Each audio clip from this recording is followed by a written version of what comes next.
பொதுவா உயிரை காப்பாத்துறது தான் ஒரு டாக்டரோட வேலை. ஆனா இங்க ஒரு டாக்டர் கொடுத்த மருந்தால 11 குழந்தைகள் இறந்து போயிருந்தது இன்னைக்கு 18 அதிகமாயிருக்கு. வட மாநிலத்துல நடந்த இந்த சம்பவத்துக்கும் தமிழ்நாட்டுக்கும் தொடர்பு இருக்கா?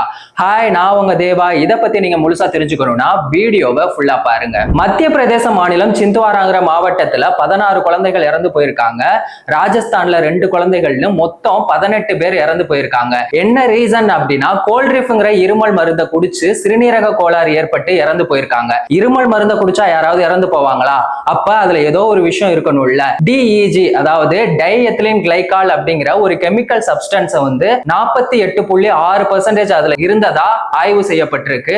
அதனால இருமல் மருந்தானது விஷ மருந்தா மாறி இத்தனை குழந்தைகள் இறந்து போயிருக்காங்க. இந்த மருந்தை கொடுத்தது யாரு? Doctor Praveen Sony. அவர் யாரு அப்படின்னா, புதுசா ஒரு குழந்தை பிறந்தாலோ இல்ல ஆல்ரெடி இருக்க குழந்தைக்கு வந்து மருத்துவ சிகிச்சை அளிக்கிற ஒரு மருத்துவ நிபுணர். அவர் தான் வந்து இந்த மருந்தை வந்து பரிந்துரை செஞ்சிருக்காரு. அவருக்கு வந்து கொலைக்கு சமமான குற்றம் மற்றும் ட்ரக்ஸ் அண்ட் காஸ்மெட்டிக் ஆக்ட் வழக்குகளின் கீழே அவரை வந்து கைது பண்ணியிருக்காங்க. இந்த மருந்தை எங்க தயாரிச்சிருக்காங்க அதுதான் ரொம்ப அதிர்ச்சியான விஷயமா இருக்கு. நம்ம தமிழ்நாட்டுல காஞ்சிபுரம் மாவட்டம் சுங்குவா சத்திரத்துல தான் வந்து தயாரிச்சிருக்காங்க. ஸ்ரீஷன் பார்மா நிறுவனம் அவங்க தான் வந்து தயாரிச்சிருக்காங்க. இதோட ஃபவுண்டர் யாரு அப்படின்னு பாத்தீங்கன்னா ஜெயராமன். 1987ல வந்து இதை தயாரிச்சிருக்காங்க.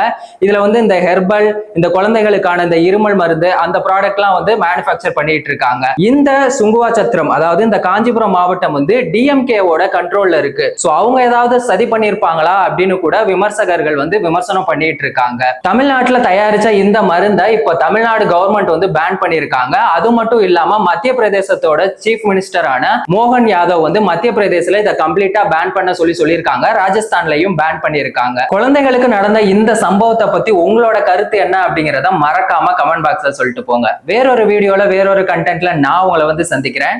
நன்றி, வணக்கம்.